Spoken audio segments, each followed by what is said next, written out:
Hi, my name is Ritesh Ajura, and today we'll be learning about Bayesian networks. So, what is a Bayesian network? You've already learned about PGMs in the last lecture. At least I spoke about the usefulness of them, as well as some several applications. But a very accessible way of learning about PGMs, because they are quite difficult to understand, uh, because they're quite involved. There's lots of maths, lots of statistics. There's lots of kind of debunking a lot of old concepts before you can try to access these methods. So a good way, a very accessible way, a very intuitive, natural way of getting into them is using a Bayesian network. So a Bayesian network is something, it's a type of PGM, and it also has a representation, it has ways of learning it, and it has different inference mechanisms. So the inference and the learning, right? So we'll discuss all of these things, but today we're going to focus on the representation. The representation is so important in Bayesian networks because it provides a platform with which we can understand how variables influence each other, and it's a framework too that gives us a causal understanding of of variables. So how variable influence flows causally, and if we have that interpretation for these type of models, then we can call them causal models, and we'll talk about that in a different lecture. But now we need to learn the basics. So just how these networks work, how influence flows inside of these networks, and and some basic principles about them, such as d-separation, I-equivalence, and these other things that we'll talk about later on. Okay, so let's start with what these networks actually are. So um, before we do that, actually, it's good to understand what is the motivation behind these networks. Why do we need them in the first place? I mean, why can't we just use a random forest, or why can't we just use statistical models, or the chain rule for statistics to represent the joint distribution? So generally, what we want to do is represent the joint distribution in machine learning. So what is a joint distribution? Well, we want to understand exactly how do these different variables influence each other or relate to each other statistically, so that we can make some kind of prediction. For example, if you're trying to calculate the risk of a student, whether they're going to fail their first year or whether they're going to fail their PGM class, then having some other kinds of variables inside of the model, such as the biographical information, you can have stuff like the matric marks. These are all examples of features. You can have the student's attitude. You can have the student's motivation, and so on. So all of these are seen as variables. So the risk here is the one that we want to predict. But in order to predict that, we need to understand how all of these other variables work together or relate to each other so that we can actually predict the risk. And so it might turn out that the risk profile is closely related to specific types of marks. So maybe bad marks in maths and science means that the student's going to fail. But we won't know that if we just look at risk in isolation. But instead, if we look at risk with respect to matric marks, we'll be able to discover under what conditions does certain risk profiles occur. Also, we might find out that the matric marks in itself is also being influenced by biographical characteristics. Maybe some schools are located in certain provinces which are better than other schools in other provinces, or maybe certain biographical profiles or underprivileged profiles contribute to certain matric marks, or certain maybe females do worst in maths, or sorry, that's unlikely. Maybe females do badly in engineering subjects because of a lack of motivation in doing that, right? So these are all obviously silly contextual things I'm saying, but there is some contextual things that are there. There are certain influences between these variables that occur. And so being able to understand them in statistics, we would model a joint distribution of all of these variables. How likely would a certain scenario be? So for example, for a high risk, for a female, a high risk profile in terms like the person does very badly, or maybe is going to fail, it turns out that for female, the matric marks are very good, so let's say high for that. Um, what is this one supposed to be? I remember this was motivation. Motivation was low. and I forgot the attitude, of course. Yes, sorry, the attitude was low, right? So for this particular profile, these values of these variables, it turns out that the high risk is motivated in that the probability of this to occur is about 90%. Okay, so this is just an example. So here, the student is most likely to fail having a bad attitude about their studies, even though they have good matric marks and they just happen to be female. So this particular profile so this is what we want to be able to do. We want to look at all possible configurations of these different values and be able to map them to a probability distribution. And of course, that needs to, all possible scenarios and their associated probabilities need to sum to 1, and they all need to be positive. So that's basically what we want. All right. If we can do this, then we basically solve machine learning, if we can do this correctly, because then we'll have a distribution over all possible cases of variables and the associated probabilities, and so then we can just predict stuff. We can predict what are more likely things, less likely things, and so on. So this is really what we're after. This is the main goal of density estimation. And so the problem then is to find this p, find this joint distribution, and it's over a set of random variables, x1 to xn. So this is my x1, x2, x3, x4, and x5. What I really like about these recorded videos is that you can always go back and try to understand something that you might have missed. Because in class, there's no chance of that, right? Unless you're recording it on your phone, there's no real chance of you coming back and actually understanding any of this stuff because the time would have passed. But on a recorded video, it's much easier. You can just rewind. Okay, anyways, so this is our goal. We want to find this p over a set of random variables, and these are all of the random variables. Okay, so in other words, we want to find this, which is exactly what I've drawn up here, right? So this is the p of over all of those different things. Okay, so it turns out that statistics gives us a way to do this. And the way to do this is called using the chain rule for probabilities. So the chain rule for probabilities we've known about this for a very long time. How long, I'm not too sure, but way beyond my time. And so people have known about this, and uh, basically what the idea is that if we have this very complex equation, what we can do is we can just separate it into different terms. So we can have, okay, the first term on its own as the probability of that particular variable, and that's the first term. The second term will be the probability of the next variable, which was x2 in this case here, dependent on x1. So in other words, there's an arrow from x1 to x2 saying that x2 is dependent on x1. See, there is a dependency nature here. It turns out that this is an important concept, and we'll talk about it later on. Right, so you can see I'm a bit rusty with making videos, but I hope you're getting all of this stuff. Of course, at the next session when we do chat again, you can always just we can always just ask questions. So you can write your questions down, and then when you see me again, you can ask me your questions, and then we can get back to it. So there's obviously terms here in between, right? So what would be a term in between there? So it would be the probability of x3 given x2 and x1. Okay, that would fit in here. And then after that one, that will be multiplied by the probability of x4 given x1, x2, and x3. So what's the issue with this? And look, I mean, like, why can't we just represent our the probability distributions like this? Okay, this is the general case. So for xn, it's all of the variables before.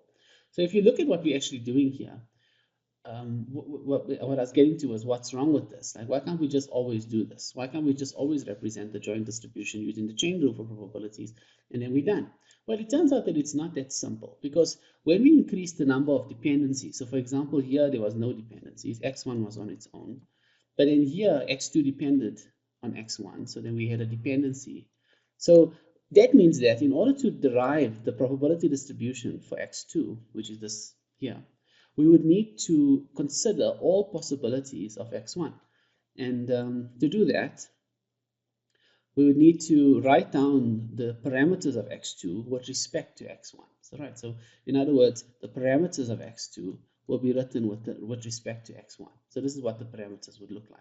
And if we had two parameters for x1, let's say that was either high risk and low risk, and we had two parameters for x2, which was maybe male and female, then we would, which is with gender, then we would need to write it out as we would have to get a number for the probability of male. So let me write it down for you.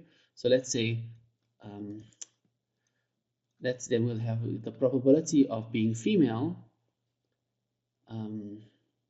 given high risk. We'll need a number for this one. We'll need a number for the probability of female. So this was high risk, right? Given low risk. So let's just put an L instead of that. Let's put an H here for high risk. Okay. Obviously, we could always swap the variables around. I'm just making a point that the number, my point is really about the number of parameters involved in just modeling X2. So yeah, now we need for the male version of this, we need a number for this one to be high risk if you're male, and then to be high risk if you're female. So do you see the issue here? So now we need 4 parameters. So let's write this down. So this could be 0.3, this could be 0.1, this could be 0.1, and this could be 0.5. Okay, so if you have something like this, I'm sure you realize in computer science there's not many females. Why is this? It's because it's not attractive to studying in engineering. The surveys are showing that it is not attractive to females. So one of the challenges we have in computer science is getting more females involved in the discipline. But this would obviously females are clearly capable. I mean, some of our best students happen to be female in computer science, and this is really glorious because they stand as a flagship for the motivation for others. But I think all of our jobs and I'm speaking to my students specifically, all of you, we need to think of creative ways of getting more females in our discipline. This has always been a problem. But we've also noticed that there are very great female computer scientists, right? Like for example, Ada Lovelace. She might have been the first programmer. So yeah, so there's definitely this problem in engineering. I think in STEM in general. But yeah, so I digress, right? So do you see now we needed 4 parameters here for this variable. 4 parameters, isn't that crazy?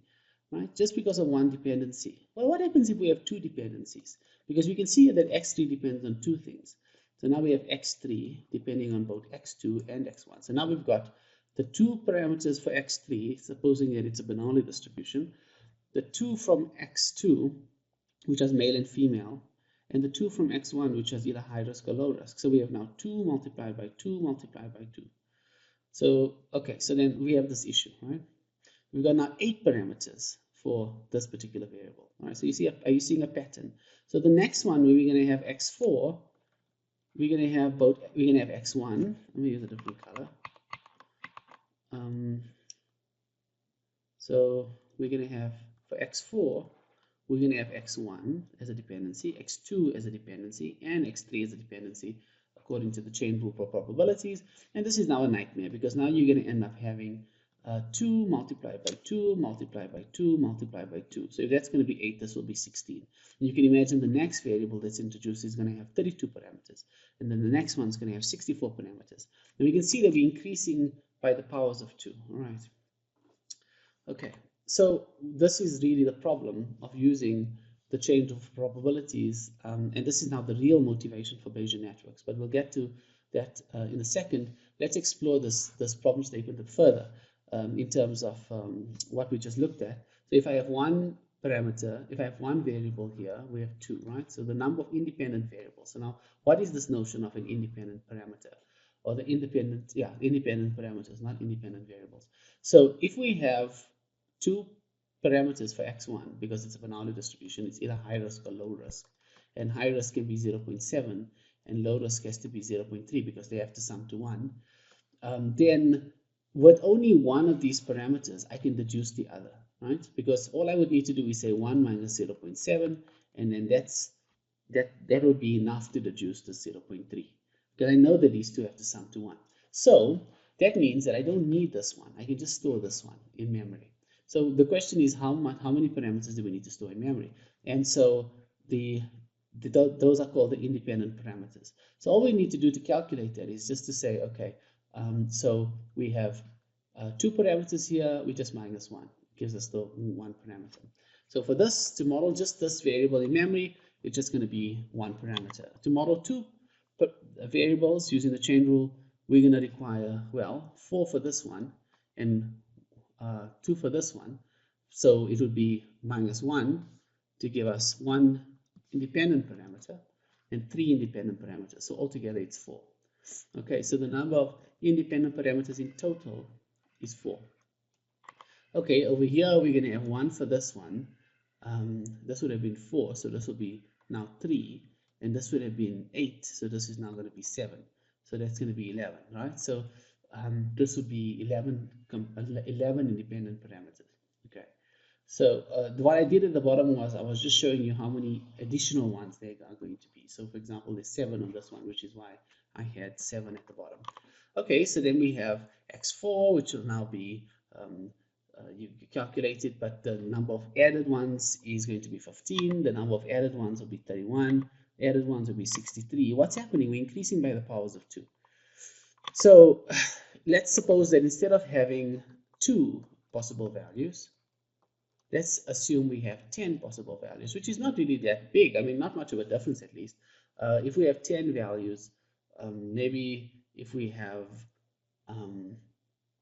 the student grades, right? So in 90% will be an A++, 80% would be an A+, 70% would be an A, 60% would be a B, and so on, right? You have 10 of these. Okay, so you have 10 different values for grade, maybe a variable called grade. So this is a multinomial. There's lots of there's 10 different values that this grade variable could take. So if you have 10 variables, let's then work with that. Okay, so just to illustrate how difficult this problem is actually getting.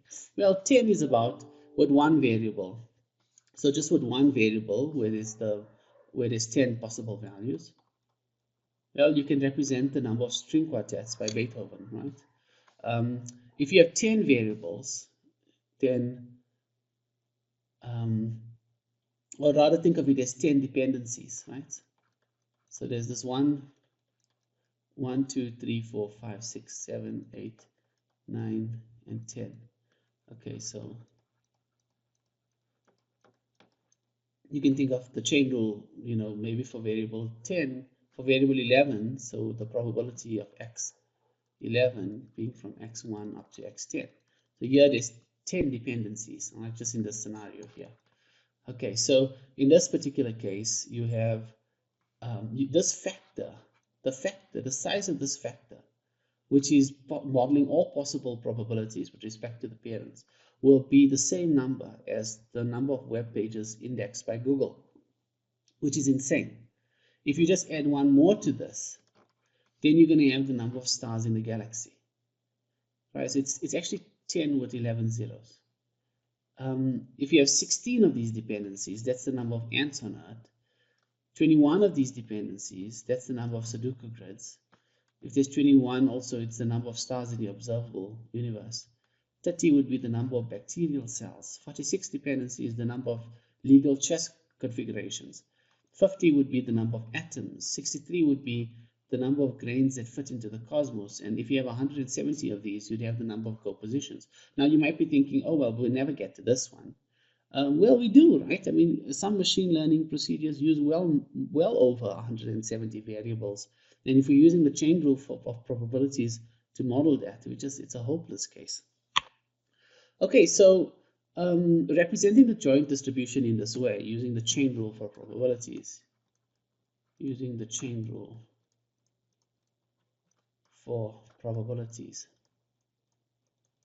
And this is a very long video already, and I tried to make it short. Is this using the chain rule for probabilities is unmanageable from every perspective, right? There's no way of doing this. It's expensive to manipulate. Imagine storing this number. I mean, this number, it's just insane. It's 10 with 170 zeros. I mean, can you imagine how crazy that would be? Just finding memory for that, the number of bits even alone is unbearable. Okay, so trying to find that, to be able to represent that kind of memory, even with 170 variables, which is quite small, it's unmanageable, right? We cannot store that kind of number in memory, or number of things in memory, number of numbers in memory. We cannot We cannot even ask a human to look at those numbers and try to understand it so that they can maybe tweak those numbers to better fit the distribution. Those values will be so small because remember when I spoke about this, I said we need to elicit every possibility of these, right? So imagine if you have so many of these possible configurations that you end up with probabilities not like this, which is still you can conceive. You end up with probabilities like this.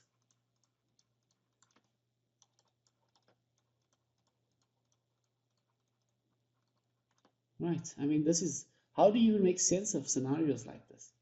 It's not our brains cannot even perceive these. We can't even like perceive these numbers. We can't imagine them in any usable way. So we can't contemplate it. Also, to be able to train that many parameters, that's 10 to the 170, we need a large amount of data because we need some data to learn. We need enough data to learn every possible scenario. And those scenarios are so must be so unlikely that we might never see data to learn anything about them. Okay, so these are the barriers that kept probabilistic models, like the chain rule for probabilities from statistics. It was keeping these kinds of models from the spotlight. In other words, we weren't able to use them because of these barriers. But then came this really cool idea of a Bayesian network. And here, the idea is simply to use graph theory from computer science to be able to elicit independencies and not just routine independencies using the probability using the chain rule for probabilities. So the routine ones would be these ones here, the ones that you just get as a result of unfolding the expression using the chain rule for probabilities. Okay, so um, uh, so instead of doing that, we make two assumptions. Okay, so we can make two assumptions that give us Bayesian networks. The first one is this notion of independence. So we can say, okay, we can say the cloudy is a variable, rain is a variable, and so what I'll do is the cloudiness becomes the rain. So if it's cloudy outside, it rains. And we can write down the joint probability like this, as we did before. But instead of unfolding it using the chain rule, okay, we don't use the chain rule. We use this new idea. Of course, here it looks exactly like the chain rule because there's only two variables, but I'll show you the difference. So all we do is we on this side, we try to conceptualize what these variables would look like. So we know that cloudiness would influence rain. And then we simply write out the probability structure and then multiply them all together. So for example, what is the probability structure here? Well, there's no dependency, so we can do that. And here there's rain, so the probability of rain given cloudiness. Okay, so in this particular case, we then multiply these two things together. So the probability of C and the probability of R given C. Okay, so in other words, if you had other kinds of structures, so for example, let's say you have a structure like this, okay, then here you would write out the probability of this variable, which would be P of A. Then you'd have P of C given A. Then you'd have P of B given A. Okay, you multiply these together. So the probability of A, B, and C, the joint probability, will be the probability of A multiplied by the probability of C given A multiplied by the probability of B given A. Here you see there's no crazy, there's no, using the chain rule, you would end up with at least one of these, A and B and C. You would have ended up with one of the factors would have looked like this if you used the chain rule. But using this idea, we'd only end up with only at most one dependency instead of two. Of course, you could have more complicated structures, and then that would give rise to things like this. But the idea is to keep it sparse. And it turns out you can do a lot by keeping it sparse. Okay. All right, so let's continue. So the other thing that we need is this notion of an alternate parameterization. So the idea is really that we want to represent these different variables using different techniques. So one of the technique is called a tabular CPD. So tabular CPD. And this CPD stands for conditional probability distribution. So conditional probability distribution.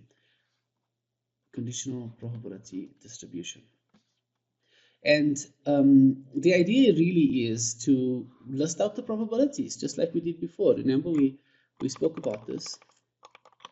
Yeah, see, we spoke about it here. We listed out the probabilities. We're going to do the same thing.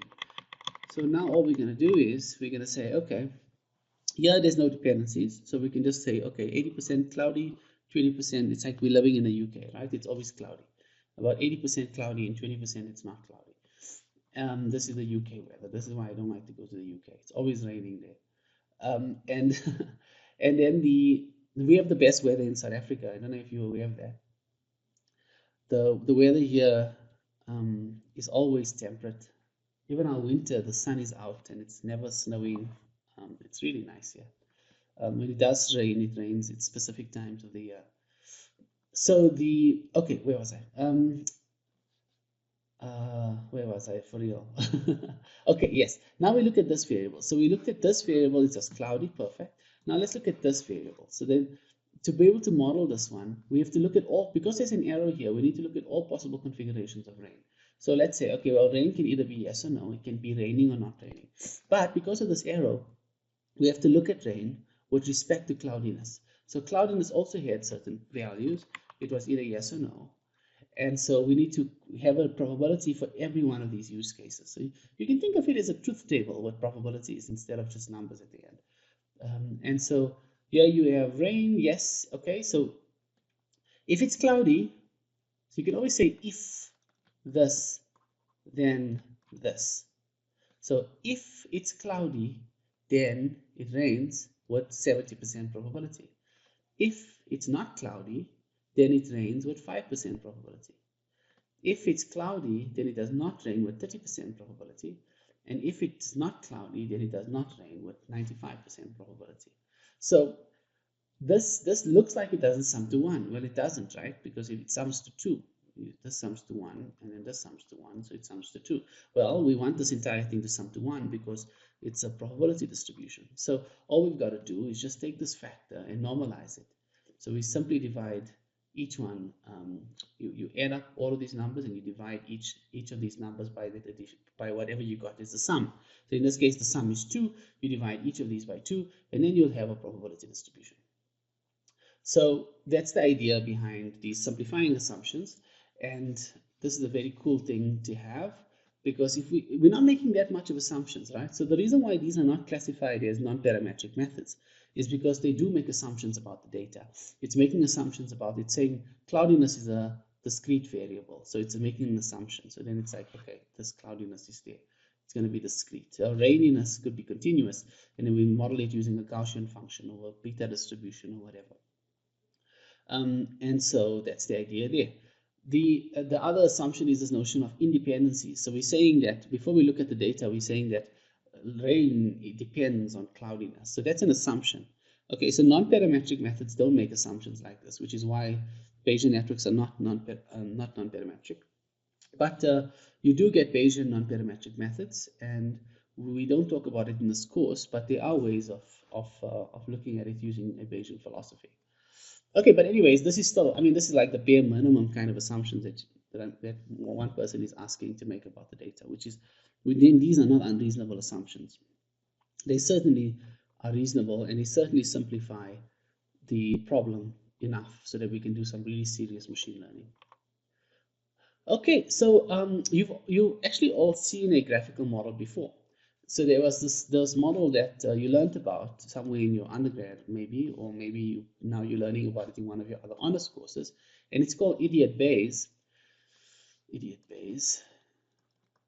And I would ask you if we're in class, why do we call it Idiot Bayes?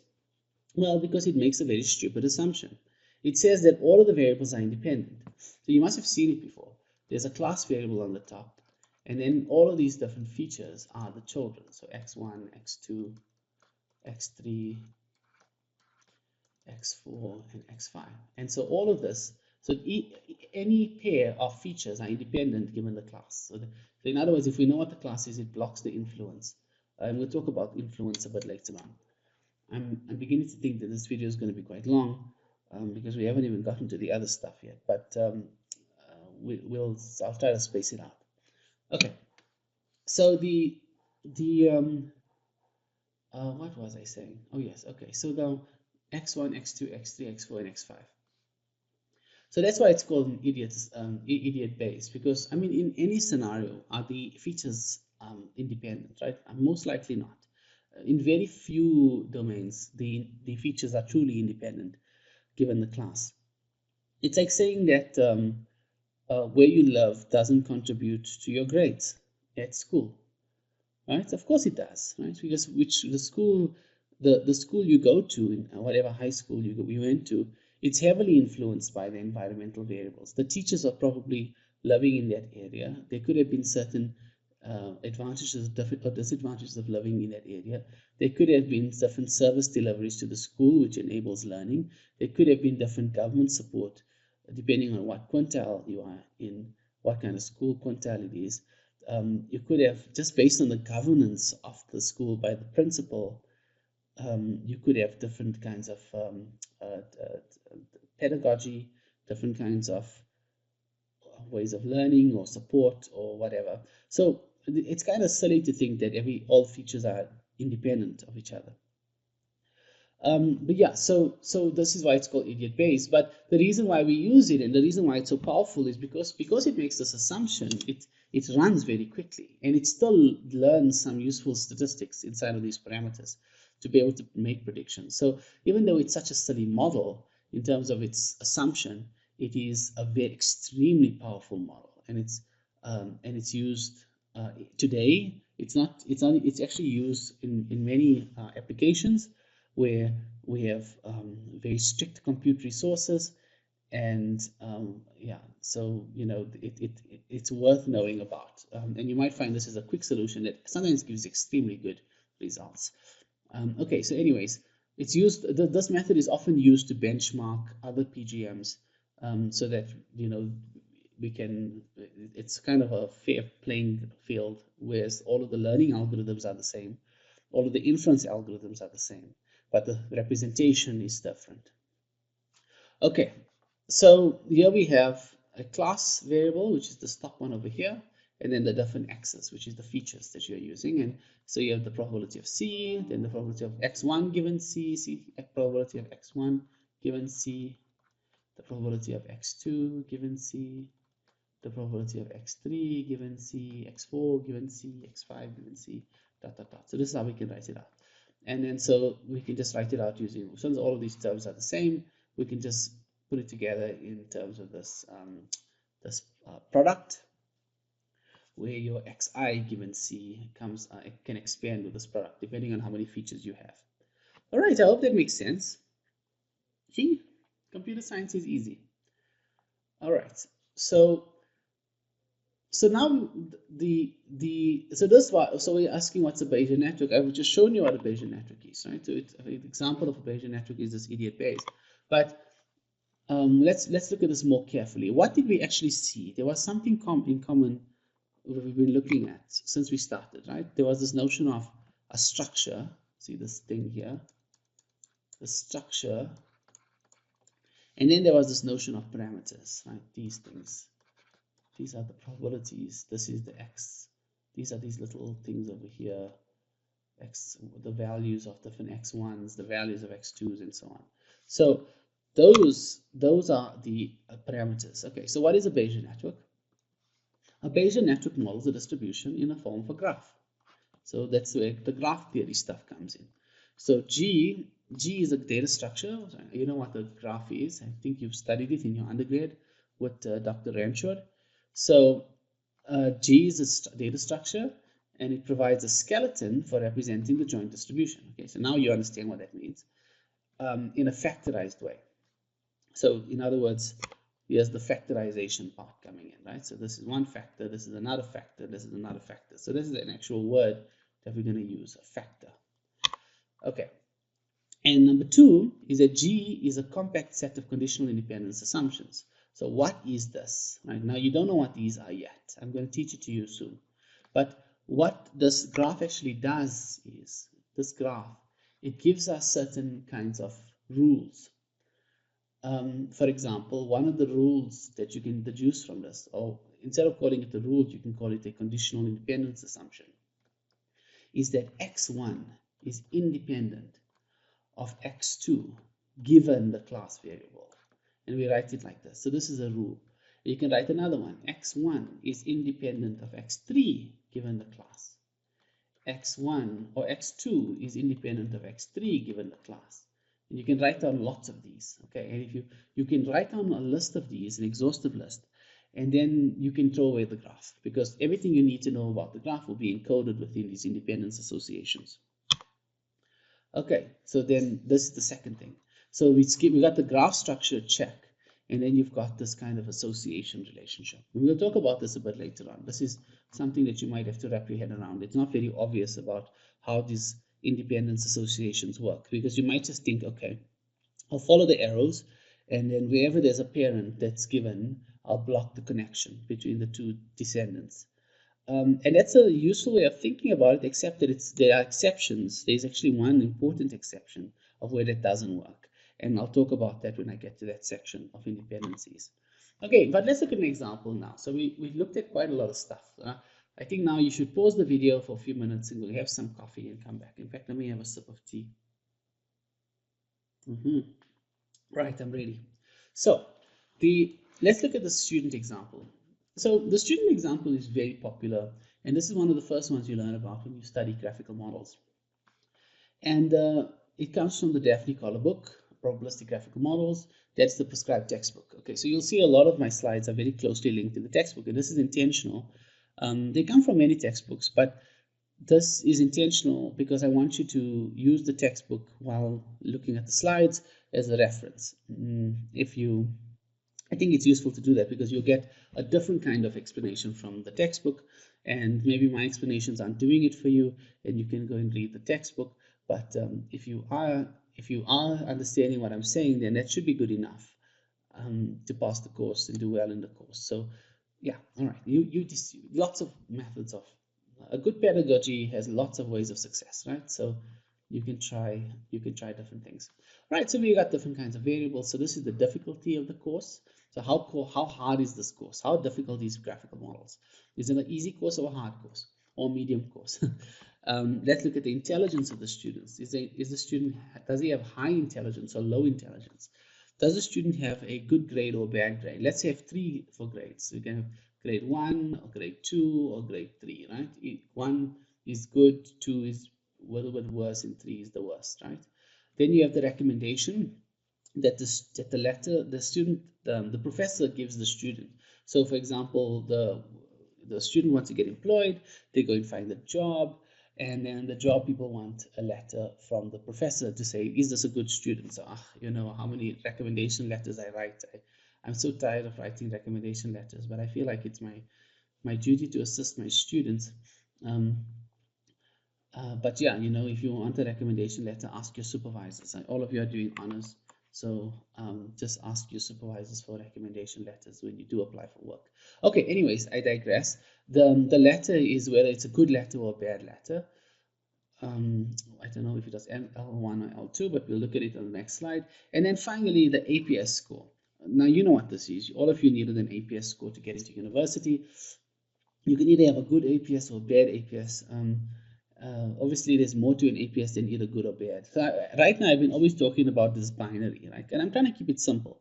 But on the other slide, I spoke about the second assumption of using an alternate parameterization. Okay, so you don't have to use binary either yes or no, or yes or no, or yes or no. You can use 100 labels if you want. You can use no multi-label and rather use continuous data. For example, the grade can sit on a continuous distribution from 0 to 100 and everything in between, right? Maybe we don't always have integer grades. Sometimes we get a 62.5% for our test, or we get a 62.25% for our test. Okay, we scale these grades because obviously not everything is marked so clinically. You get half marks sometimes and so on. So having this as flexibility is really valuable. So the admission score could also be continuous, but in this case, we're simplifying it and we're going to say it's binary. Okay, so then the question I posed in class was, to draw this. And you can draw it in many different ways. You could draw, and there were some really clever students who put some interesting things together. But yeah, you can use any kind of method. I'll show you how the book does it. So the book does it in a certain way. The way the book does it is that it has difficulty at the top. So this is the difficulty of the course. Okay, so the course is difficult with um, with 40% probability, and the course is not difficult with 60% probability.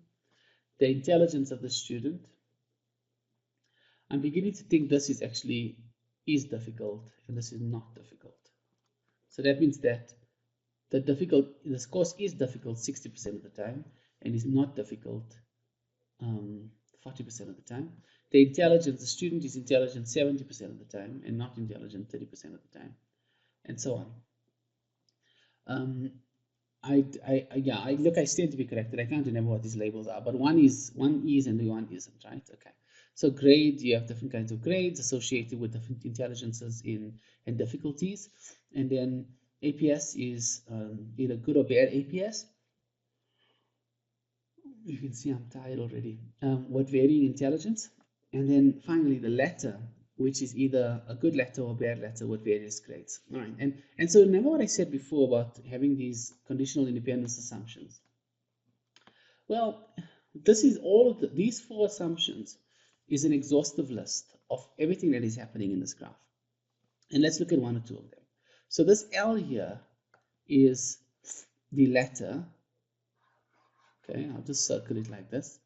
And IDA is the intelligence, APS, and the difficulty.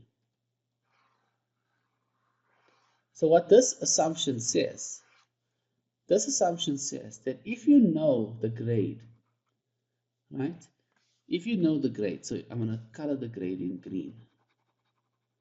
If I know this grade, it blocks the flow of influence from letter. It blocks it from going to difficulty and intelligence and APS. In the same way, knowing the grade, knowing what the student got for whatever mark they got, blocks the difficulty, intelligence, and the APS influence from moving towards the latter. So in other words, if you know the grade, then changing the difficulty, intelligence, and APS, for example, maybe finally discovering what the APS for the student is, will not influence the grade. It will never change the letter to be whatever it was. Again, I'll show you examples of this later on. So this is what these independence assumptions actually do. So you can see there's quite a few of them. There's another one here that says A, which is APS, is blocked by intelligence. So if I know the intelligence, then APS can never influence these guys. And these guys can never influence APS. But in other words, like knowing something about the student blocks certain influence associations. This is like a very profound way of looking at things compared to where other areas of machine learning.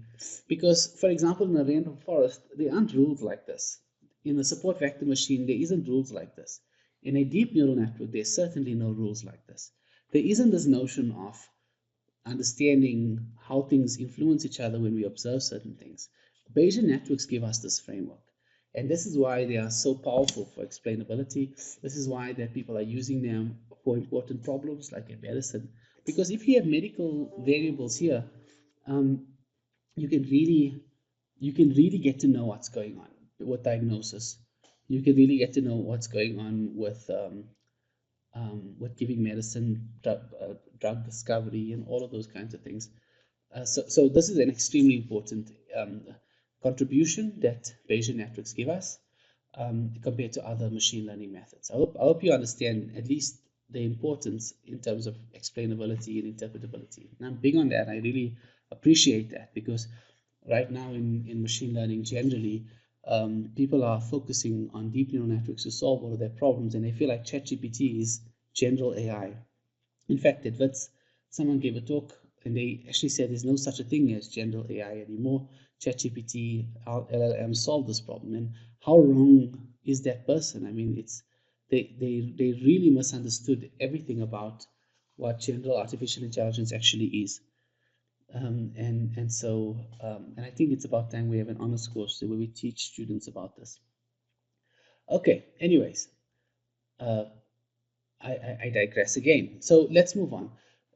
So what um, the joint distribution, coming back to what we said on the first slide, how many possible configurations, how many possible combinations of variables are there? So for example, one possible combination would be that the student is not intelligent, that the course is not difficult, that the student got a C grade or a bad mark, the student got a good letter, and the student got a bad APS. This is the one possible configuration that could come out of this model. There's a probability associated with this that is somehow embedded in this model, and we're going to find out how to get it. So there's that. Let's move back here. So how do we get that? Well, according to this statement, there are 48 such parameters. How do we deduce that? Well, we have two variables for difficulty. Okay, we've got two variables for intelligence. We have three variables for grade. We have two variables for APS. Two values. Sorry, these are called values. These are called variables. I'm sorry I use them interchangeably. They're not the same thing. These are values. These are variables. Okay, sorry, we have to get that right, and I'll try not to make that mistake again. So, okay, so we've got two different types of APS, and we've got two different types of letters. Okay, so altogether, if I multiply these numbers together, so 2 times 2 times 3 times 2 times 2, I end up with 48. Okay, but the number of independent parameters would then be 47. But so that's how we would have 48 if we had to write this all down in one factor. But we're not writing this all down in one factor. So one factor would be like a list of all possible configurations. This would be one of them, and associated probability. So this would be 0.0001, 0.00012, whatever. And then there will be 48 of these. And if we just ignore the last one, then we get the number of independent parameters, which is 47. Okay, so that's where that number comes from. Okay, so let's look at the number of independent parameters that we would need to store for this entire model, not just for this table. If we don't store this table, we can store each of these factors individually. And so let's see if that'll be cheaper, right? So, okay, here we'll store one thing. Here we'll store one thing, so that's 2 so far. Here, how many parameters do we have for this? Okay, so there's all possible configurations, which is 1, 2, 3, 4, 5, 6, 7, 8, 9, 10, 11, 12. So let's say 11. Okay, so now there's 11. I think I should write this in a different color. So this is 1, this is 1, this is 11. Here we'd have 4, so it will be 3. And here we'd have 1, 2, 3, 4, 5, 6, so it's going to be 5. Okay, so that's going to be 6. That's going to be sorry, it's not 6. So this is 11 plus the 16, 17, 18, 19, 20, 21. There are 21 independent parameters.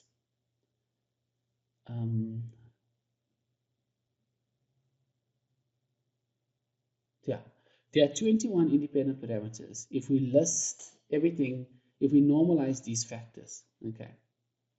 So the reason I wrote 15 here, right, is because I only counted for this 15, I only counted according to these factors. So it would be, oh, what's going on? Ah, okay, something weird is happening here. I just want to change the color. Oh, all of the other colors are changing. Why is that happening? Okay, okay, there we go. So the reason why I've got a 15 there is because what I did was I just counted the number of independent parameters um, for each of these different clusters on the table, right? Which is not how we would generally do it. So we would, okay, so here you'd say 6, so that's going to be 1. This is 2, 3, 4, 5, 6, 7, 8, 9, 10, 11, 12, 13, 14, 15. So that's how we got 15 here. Again, the rationale was the same kind of idea that if you have this one, if you have this one, you can calculate this one. If you have this one, you can calculate this one. If you have these two, you can calculate this one. If you have these two, you can calculate this one. If you have this one, you can calculate this one, and so on. So that's why we only had to store that. But anyways, the point remains, whether it's 21 or if it's 15, the point remains that you get far less things to store if you store the number of independent parameters using the Bayesian network decomposition of these factors rather than storing it as in this table format. So whereas here it was 48, right? So 47, 48, and here it was like 21 or 15. It was like half the size. So really, this is the motivation for why we should be using Bayesian networks in the first place. As we really are reducing the number of by representing things in this way, we're reducing our total storage. Okay, great. So here we have the factors as I've shown them. So if we can write them down if you want to with a different color pen.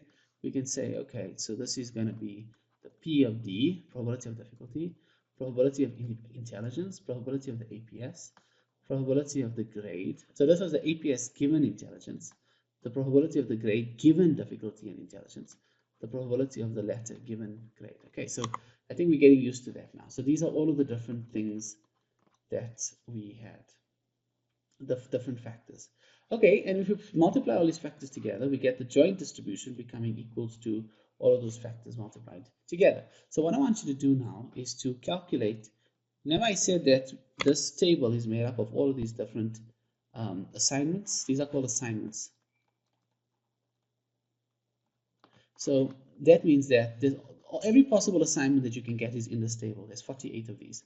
And so what we would then do is we would just say, okay, to be able to get the probability associated with this assignment, all we need to do is decompose this as a product of factors like this. Okay, so if we do that, we get this. So here's your I, the P of I goes into this, you plug it in there, it comes here. The D goes in here, you plug it in there, it comes here. Here you need a G, D, and I, you plug it in, G, D, and I, you plug it in, you get this. And so you continue in that way. And so what we're going to do now is go into our Bayesian network, and we're going to plug in the values for each of these, multiply them together, and then get a number. And then that number will be the associated probability for that particular assignment. All right, let's see how it works. So here we have, for the intelligence one, we have 0.3. For the difficulty one, we have 0.6. This particular one, D0 is here, and X1 is here. So G2 would be 0.8. You see how easy it is? For the APS, A1, where I is 1, so I is 1 here. Which one is A1? It's this one, so that's the answer. And then finally, you have L0, G2, so L0 is this one, G2 is here, so this is going to be the one that we want.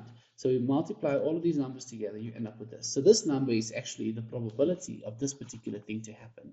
For a person with high intelligence, low difficulty in the course, a medium grade, a high APS, and a low motivation letter to occur in the data, this is how likely it is. Obviously, this number is positive, and it is between 0 and 1 because it's a probability. Okay, so I think now is another good time to take a break. So you can take a few minutes and then come back. So we're going to talk about this new concept called reasoning patterns. Okay, so let's start. I'm assuming you took your break. Right, so suppose we would like to reason about a VIT student. And let's say this VIT student is called Zolani, right? This is his name. His name is Zolani. Okay, so we may want to also compute queries about Zolani. Like, for example, what is the probability of Zolani getting an A in a difficult course? Or so the probability of his grade to be good, given difficult course. For the PGM course. So we want to know about Zolani. We want to know how likely is he to get a good letter from his professor. We want to know how we want to know something about his intelligence given his grade and maybe the APS that he got in school. Okay, there are three ways we can reason about our friend Zolani. Let me draw Zolani. Zolani is a girl, by the way. Okay, so there are three ways we can reason about our friend Zolani, and the first way is called causal inference, right? So that's where we go down the model. So we're going in this direction. We're going this way. Causal, see, causal. It's the arrows are showing us a causal direction. Okay, then the other way we could do it is evidential. We find out something here, and then it go up the model, and it tells us something about difficulty. Evidential, right? And then we get intercausal, where we can move from intelligence, and it can tell us something about difficulty. Okay, so there's these different ways of, so causal influence, so we find out something on top, and it tells us something about the bottom. That's causal. Evidential, we find out something at the bottom and it tells us something about the top. Intercausal is we move around the network, going back both up and down to find something about the model where it changed something. Okay, so turns out you can do all of this with Bayesian networks and in a very elegant and intuitive kind of way. All right, okay, so let's begin. So let's look at an example of all three of these things. Let's start with causal reasoning. So causal reasoning is you find something out at the top and then it tells you something about the bottom. So let's ask ourselves, what is the probability that Zolani gets a good letter from his professor? So the probability of a good letter is about 50%. That's knowing nothing about Zolani, it's about 50%. Okay, this is on prior data. This is the data that we use to train the model. It tells us that the probability of Zolani getting a good letter from his professor is about 50.2%. Now suppose we find out, now see how we're doing, now we're going causal, we're finding out something on the top, we discovered something, we put the evidence inside of the model, and then we see how it changes later. Okay, so that's what we're doing. So we're saying, okay, now suppose that we find out Zolani is not intelligent, so she is not intelligent, so yeah, the probability of not intelligence of this not intelligence is 1. Okay, so it turns out that x0 is I0 is not intelligent. So we find out that Zolani is not intelligent.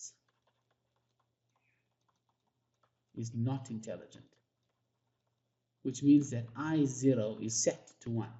Okay, so let's say we find out from our friends. I don't know how we find out someone is not intelligent. This is just an example, eh? Don't go and think you can look at someone and just say they're not intelligent. Okay, that's not how it works. Okay, so suppose that Zolani is not intelligent, and I don't know how we found it out, but suppose that we find it out. Then this not intelligence goes into the model. Now, I'm not telling you how it changes the model, and I'm not telling you how it changes the number, right? The number changes, and there's a very good reason why it changes, and there's methods and algorithms that we use to find out how this number changed. But I'm not going to tell you that method now. We'll learn about that method later on in the course when we talk about inference. But right now, I'm just showing you how the model behaves with evidence, okay? And it behaves intuitively. That is the point of this. It behaves intuitively. Okay, so we found out that Zolani is not intelligent, and it influences our grade. So grade changes, and then grade then changes letter. So now we find out, whoa. So when we found out Zolani when we didn't know anything about his intelligence, it was about 50.2%. But now that we found that Zolani is not intelligent, the probability of getting a good letter decreased, and it now decreased to about 40%, 38.9%. Whoa, isn't that interesting? So it looks like knowing whether the person is intelligent or not influenced the probability of their letter that they would get, a good letter. So there's about a 20, just over a 10 shift, right? Over a 10% difference. It's quite a lot. So now suppose that we find out that the PGM course is easy. So we know Zolani is not intelligent, right? We put that in. We know that the PGM course is easy. So now this information gets inserted into our model, and it changes our perception of things. So before, the prior probability of the letter, before we knew anything, it was about 50.2%. When we found out that Solani was not intelligent, it became 38.9%. But now we further found out that the difficulty of the course is difficult. Oh, sorry, that the course is easy. So see, easy, this is the easy one, this is the hard one. The one with the 1 is the hard, but the one with the 0 is the easy. So it's easy with 100%, okay? Then this evidence changed my perception now about whether he gets a good letter or a bad letter, she. So now the probability of the good letter increased, right? It now increased, it's now 51, it's but even higher than before. Okay, my point is really that inserting evidence can causally affect our descendants' probabilities. Okay, so let's look at evidential reasoning. So evidential reasoning is a lot like when you go to the doctor and then you present symptoms and then the symptoms tell you about your underlying cause. Okay, so it's a lot like in medicine where you have that kind of scenario. So suppose that we would like to consider hiring Zolani. So what we do is before we hire anyone, we first calculate the probability that Zolani is intelligent. So Zolani is a student. We want to calculate the prior probability without knowing anything about this Zolani. We haven't discovered anything about him. We haven't even met him. We just trying to calculate the probability of intelligence generally. So we find out that Zolani, the probability of intelligence is about 0.3. And the probability of a hard course is about 40%. So we find that now we get his CV, her CV, and we look at a transcript, and we find out that she got a C. She got a C for the PGM course. Okay, so she got a C. So it's not a very good grade, right? Okay, so now knowing this does something. It goes up the model and changes things. So knowing that C goes up the model and it changed the perception. So now the belief that we have that the course is difficult increased. We first thought that the course being difficult was about 40%, it was very low. But now our perception, because he got a C, the probability of the difficulty of the course has now increased. It went up. I put a little thing here to say it went up. So now it's about 63%. But now we believe that the course is difficult. We're more inclined to believe it. I mean, it changed drastically to an extent, not drastically too much. Like it changed by what? Just under 20% change. But I mean, the point is that actually it's just a little bit over 20% change. But my point is really that our beliefs have changed. And intelligence has changed as well. In this case, our belief that Zolani is intelligent has decreased and decreased significantly to about 8%.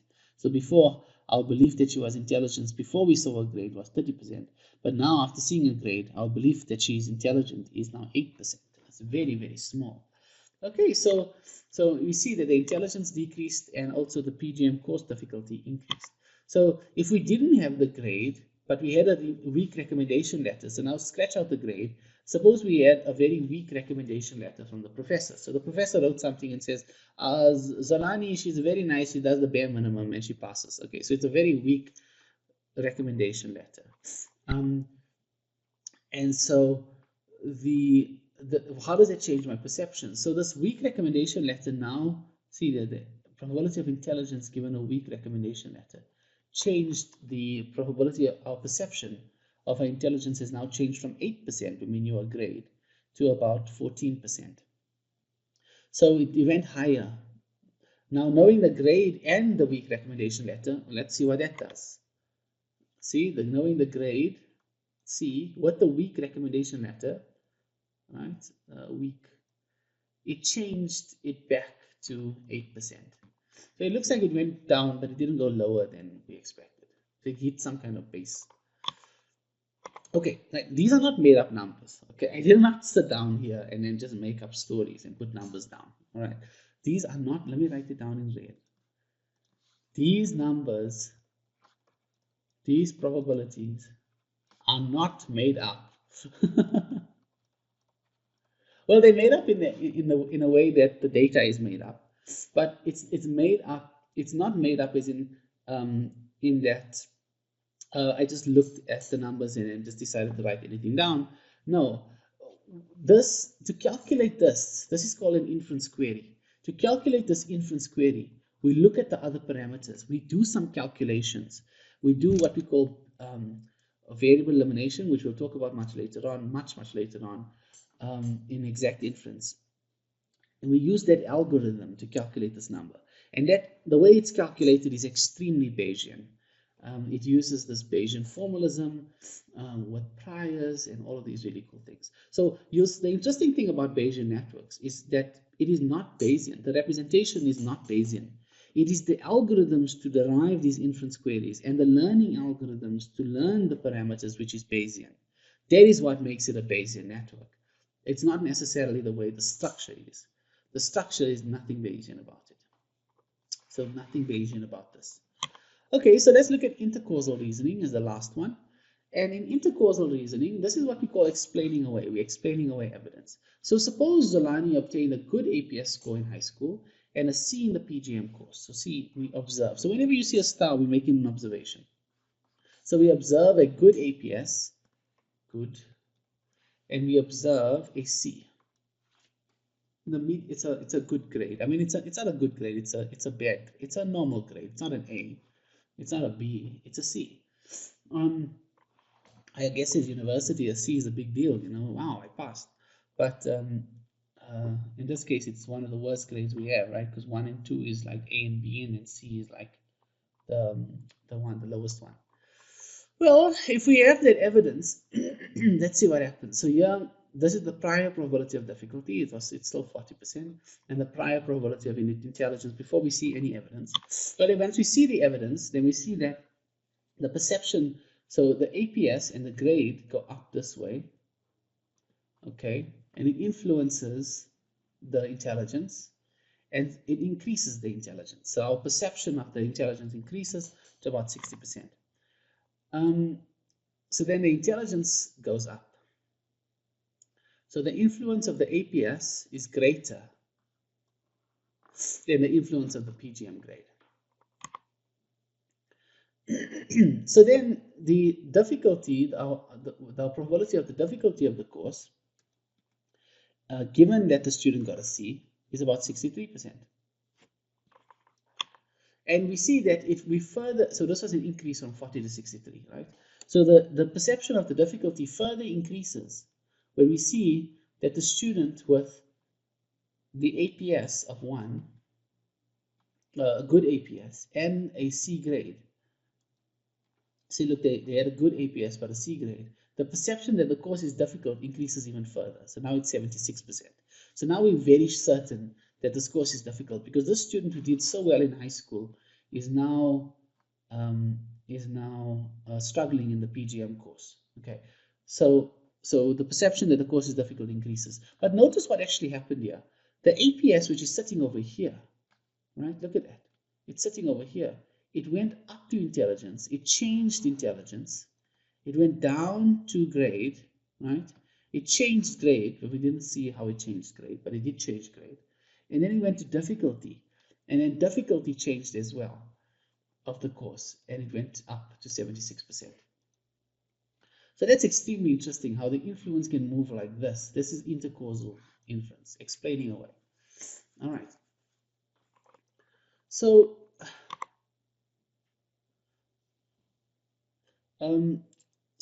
the intercausal element here is really this notion of going up and down and up, right?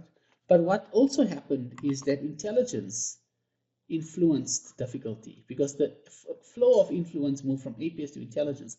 Then intelligence influenced difficulty. So it went down and then went back up again. So it's quite interesting how influence can flow around. All right, so that was a lot. If you want to take another break now, you can. So what I want to do now is talk about exactly what is a Bayesian network, right? So we spoke about it in a lot of detail, painful detail. By now, you should really know what we're talking about. You should really know how this thing works. But maybe you don't know the formalism yet. So let's talk about this formalism. So I really love graphical models because they give you this formalism, and it's very easy to understand. So, well, I mean, you do have a lot of math background, all of you. You have like a first year and second year of maths, so you're not completely in the dark.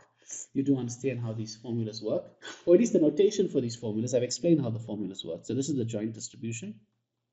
And the Bayesian network is really a pair. It's this B. And this pair is made up of two things. It's this G, which is the structure of the graph, and this P, which is the distribution.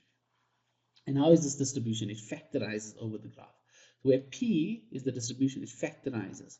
So as we saw, the graph structure is something like this, and then this is an A and a B and a C, and then your P factorizes over it. So your P of A, P of C given A, P of B given C, given A, and then that means that your joint distribution A, B, and C, which is the P here, is equal to P of A, P of B given A, P of C given A. You see, this is what I mean by that. So this is the P factorizes over the graph. So your P factorizes according to G's nodes, and this is how it does it. It does it like this, and exactly what I did here. It's the probability of the child given the parents. Okay, and obviously when there's no parents, it's just going to be the probability of the child. So in this case, this becomes this. Use a different color. This becomes this. All right. Here the parent is A, so the child given the parent. The child given the parent. You see, all of the parents. If there were more than one parent, then you also include those. If this was a Z here, then you'll include here the probability of B given A and Z, because you have to include all of the parents of Xi. Okay, that's it. It's as simple as that. That's the definition of a Bayesian network. Piece of cake. Okay, so now we understand how Bayesian networks work. Now we move to the next topic of independence. So how do we guarantee this independence? What is this independence? How do we guarantee it? I mean, when can we be sure that the APS will influence the grade? When can we be sure that the latter will influence intelligence? Or that the grade can influence the APS? When can we be sure that these things happen? Well, we spoke about conditional independence assumptions earlier, and we then have to ask ourselves, well, when does this hold? X, this is called independent of Y. So X is independent of Y given Z. When does this hold? This is given. So there's some new terminology here. Maybe I shouldn't make assumptions. I don't know if you've seen this before. So this is a variable, this is a variable, this is a variable. This little upside down T is called independence. Right? Independence. And independence means that they have no statistical relationship. So that means that when X goes up, it doesn't influence Y. When Y goes down, it doesn't influence X or whatever. And then this here is the condition, right? It's called given or on condition of, all right, whatever. This variable. So that what the statement is actually saying, it's saying that X and Y have nothing to do with each other. If I know, maybe that's another way of saying what this thing means. If I know Z. If I observe Z, this is the observation, then X and Y have nothing to do with each other. If I don't observe Z, then they might have something to do with each other. Okay, unless you write it like this. X is independent of Y. This is mutual independence. That means that whether you observe anything or not, they are still independent. X has nothing to do with Y. A good way of looking at it is the kind of exclusive OR relationship, you know, when there isn't this kind of dependence between them. Okay, so what else can we say? Okay, we'll talk more about this later on. Let's try to see now when can this hold. So the big question we're going to explore now is, in order to find out if these independence holds, we could consider when it does not hold. So let's look at that. Let's look at when it doesn't hold. So we're going to look at this for direct connections, which is the easy one, which is just connecting X to Y or Y to X or whatever. And then we look at it as indirections via proxies. So we look at it, how does X influence Y via Z, like this one. How does it influence it if you've got things in the way between two variables? Okay, so we're going to look at it now, and then yeah, and then we'll start off with direct connections, and then we'll talk about these other really interesting things like perfect maths and independency maps and so on. So, but let's start here. It's a very nice place to start. Right, so let's look at the direct connection scenario, and then we'll look at the indirect one. So suppose you have the following. So see, there's a direct connection. See, this arrow goes directly into y. So if that happens, then we need to consider whether x influences y. Does x influence y? That's the question. That is, whether the the probability of x given y is not equal to just the probability of x, or that the probability of y given x is not equal to just the probability of y. So in other words, does having x make a difference? Because if x doesn't make a difference, then we would expect that these two things will be the same. If x doesn't contribute anything to change the value of y, knowing x, then it's the same like just having it. So we have to ask whether x influences y. So that means that evidence for x can change y, and evidence for y can change x. That means that there would be an influence relationship here. So indeed, this is the case, right? We've seen that this is the case in our previous examples. You see, for example, here. Oh, okay, let me try to find out. Yeah, we see that having that changing intelligence does indeed change the value for A in this case.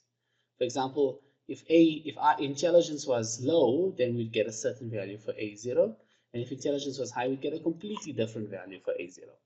Okay, so it does indeed influence it. So that we can put that to bed. Yes, it does. Our Bayesian network does actually do it. So influence can flow through direct connections, right? We can see that it is the case, despite any evidence from any other variables. Despite, okay, so who cares what's happening here? Who cares what's happening here? Who cares what's happening here? This influence relation will always happen in the direction. Okay, great. So that's really interesting. So it turns out that when we're looking at indirect connections, there's several different scenarios that we would need to consider. So let's look at what these scenarios actually are. So one of the scenarios is going to be what we call a causal trail. So look, this is different from what I spoke about before. I spoke about intercausal reasoning, causal reasoning, evidential reasoning. It is different to the extent that here we're looking at a specific case of causal reasoning.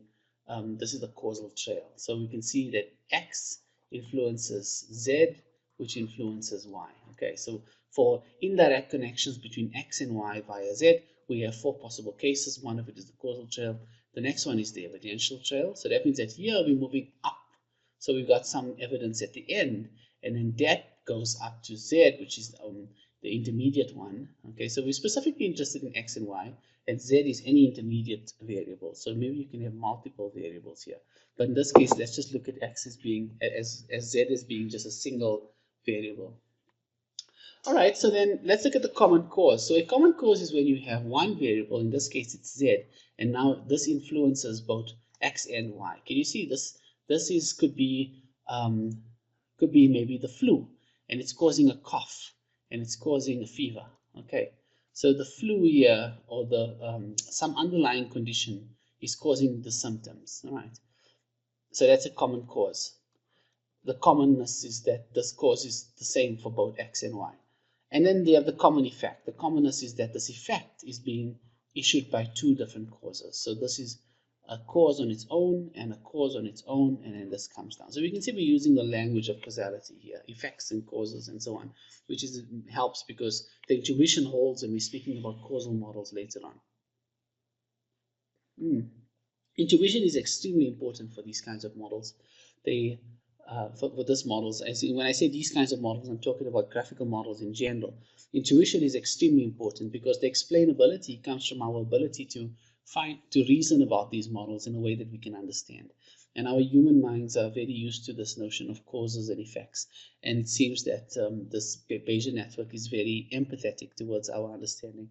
So you can see that it is a way of explaining relationships between variables. All right, so there's these four different indirect connections. So let's explore them a bit more, right? Let's look at the causal trail. So the causal trail is quite interesting. So let's say that G is not observed. So G is not observed, right? There's nothing there. And we find out that the student is intelligent. Then we find out that the grade will go up and that the likelihood of a good letter will go up. Can you see that the causal trail was initiated by the cause being observed? So the observing this. So I see a little star here. That means I observe it. I observe intelligence and it influences the descendants.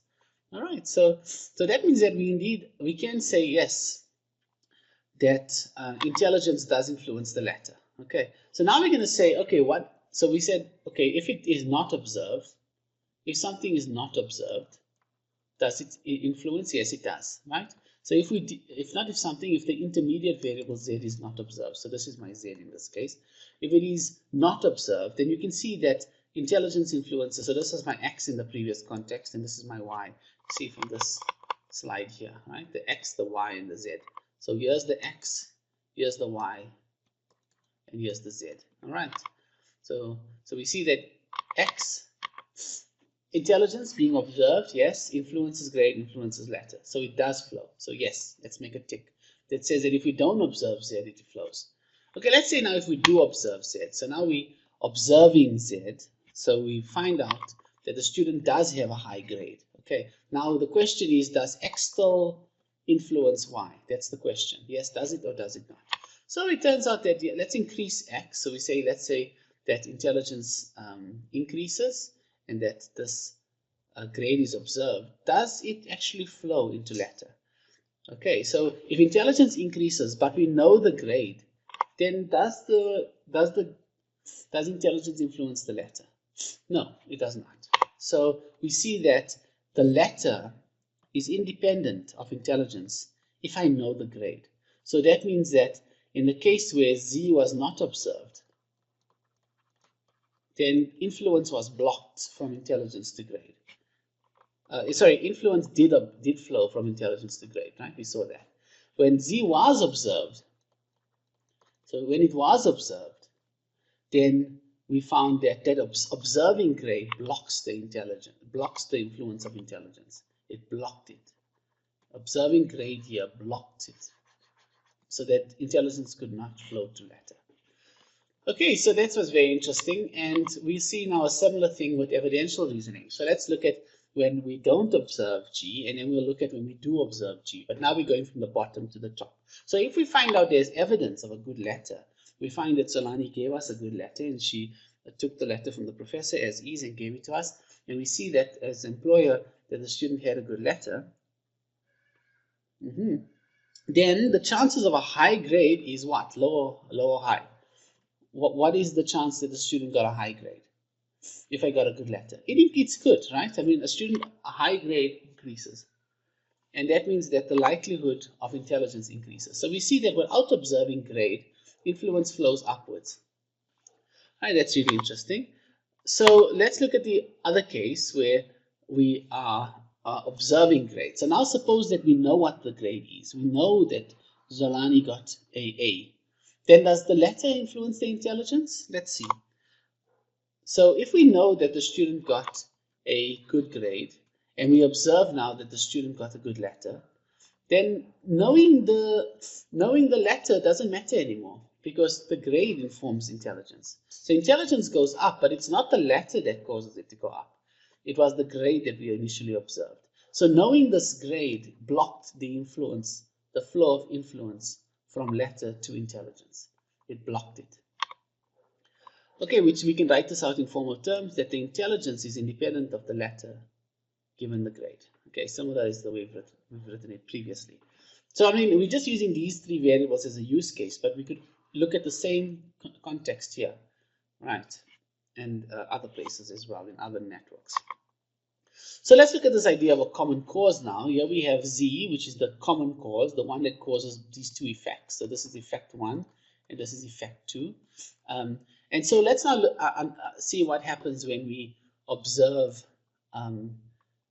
intelligence and then not observe intelligence. So let's start with not observing intelligence, and let's see if the APS can influence the grade. All right.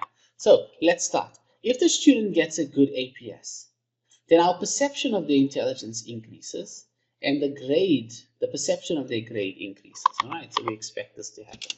And that we can now say that the APS did influence the grade because it changed our perception of these different variables when we observe the APS. Okay, so we can write it that the APS influences intelligence. Well, let's see if we observe intelligence. If we know that the student is intelligent, somebody tells us that the student is intelligent, then knowing the APS, does it still influence the grade?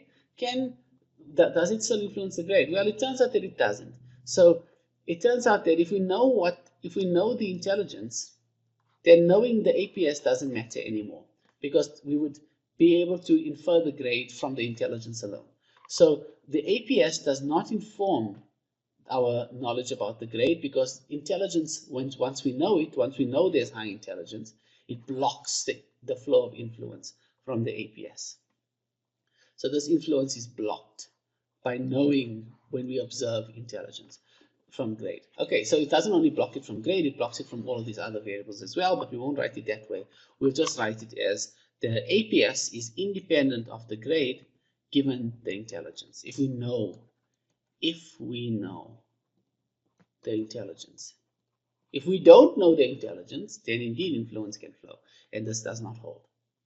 Okay, great. Let's look at the common effect. Now this one here is one that remember I said before that the intuition is not always blocked. It's not only always blocked by observing.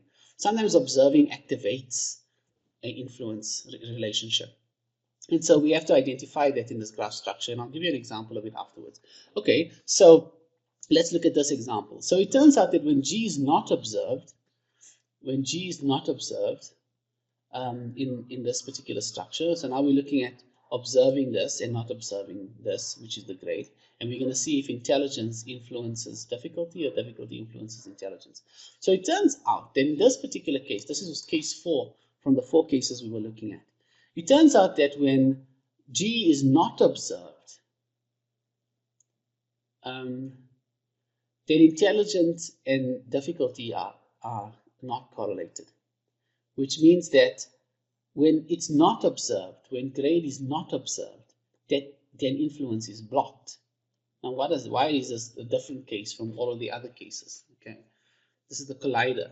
It is the V structure. You must remember that word, the V structure. When you see it, then things are different. And difficulty now, because grade is not observed, it blocks the influence as well. However, when grade is observed,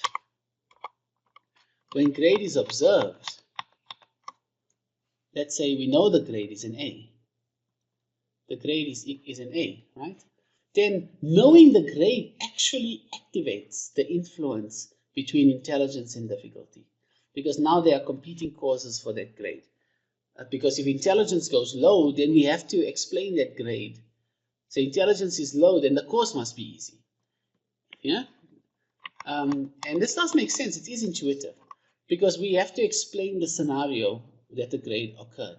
So if I know that this grade is an A, that means that one of these things caused that grade to be an A. So if the intelligence is low, that would mean that this A had to come from somewhere, so that it came from the course being easy. So that means that the difficulty now would have decreased, the difficulty of the course, our perception of the difficulty.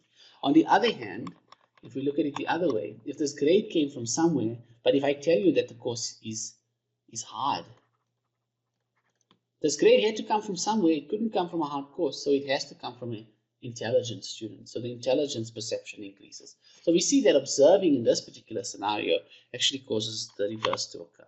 All right, and that's basically what I discussed on the slide, just this competingness of the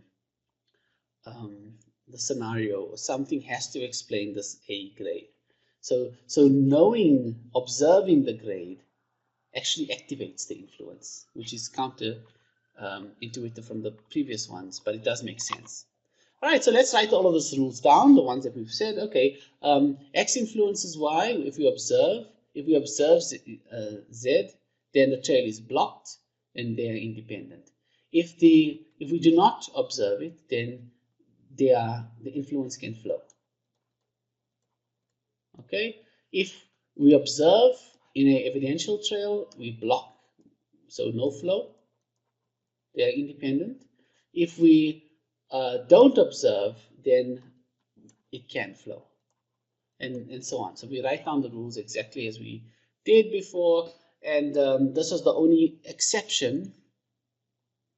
This was the only exception case, was the last where we spoke about the collider or the V structure. And in this case here, this collider, if we observed Z, it actually activated the influence, which caused the influence to flow. Whereas if, and this was not only if we observe the variable, but if we observe any of the descendants as well, we have to explain that. So it also activates the influence, the descendants of Z. And on the other hand, the opposite was that if we do observe it, then there's nothing really to talk about in terms of, if we don't observe it, there's nothing to talk about in terms of competing causes, and so we can say that they are indeed independent. So this is the only case where it was upside down. But it makes complete sense. All of this makes complete sense. You should be able to explain this to yourself, and you should be able to say, yes, this does make sense, and I can think of scenarios where it makes sense.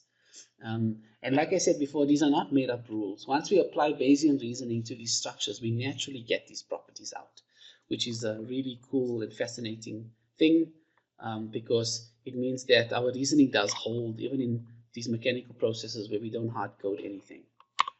Okay, great. So that's really great. Let's look at the general case of influence then. Having derived these rules ourselves, having come up with them, in summary, here's the definition for independence. So let G be a Bayesian network, a trail. So here's the trail here. So you've got inside of this Bayesian network, there's a trail from x1 to xn, and there's these little z's, z1, z2, whatever, that's in between it. Okay, so the trail is active, which means that influence can flow. If whenever there is a V structure, then either xi is observed, which is the intermediate one, the intermediate variable, it's observed, there's a collider, or one of its descendants xi is observed. So maybe there's a descendant here, xt, which is also observed.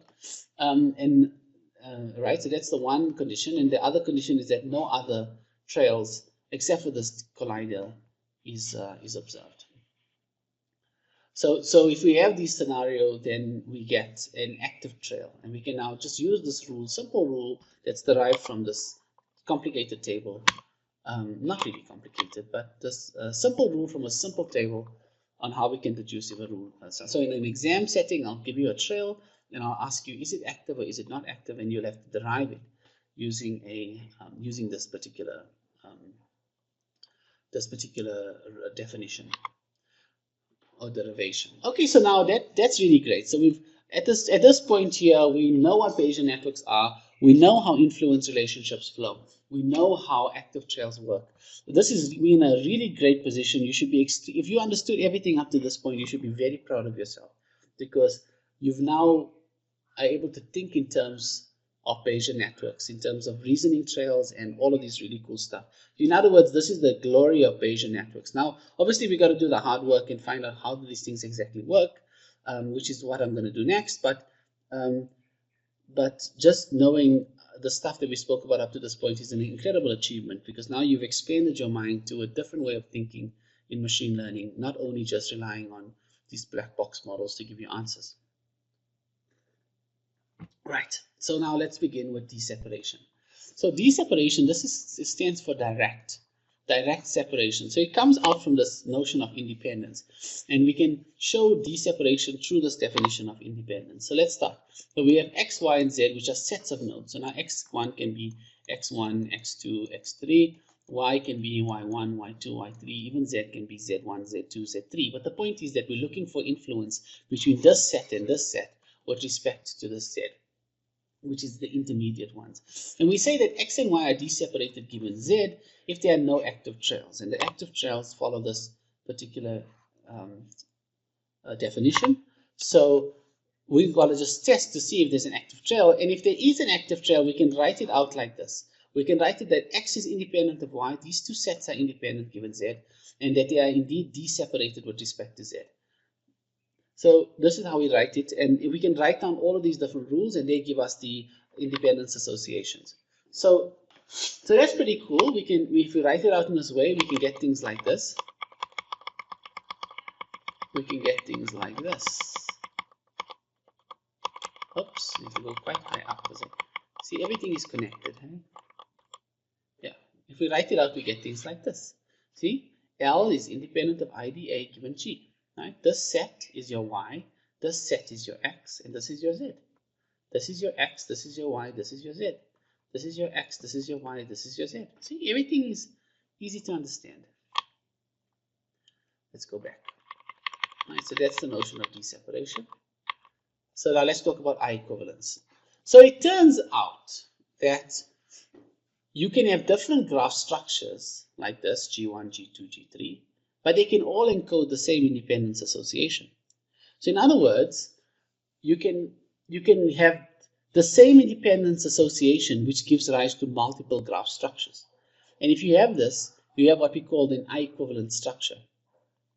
So IG is the set of all independence associations, right? So that could be like that set I showed you now. When I scrolled through the other slide, there were those 5 or 6 or 4, I think, independence associations, right? That is like, I think if I remember correctly, it was the latter is independent of the intelligence, the difficulty, and the APS given the grade. That is an example of it.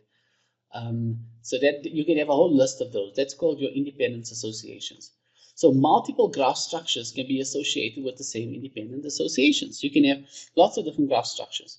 And this is kind of fascinating because it means that even though we perceive the graph structures and we kind of look at the graph structures and we think, oh, they're all different, so they must encode different distributions. But in actual fact, when you look at the independence associations, it's all the same. So it's kind of fascinating that that occurs. And I think it's kind of clear to see why it occurs, because influence flows up or down the arrows, not just in the direction of the arrows, as we've seen in the previous examples. Okay, so a graph structure is I equivalent to others if all of them encode the same independence associations. So here's a nice example. Here we say X is independent of Y given Z. Let's see if this is true.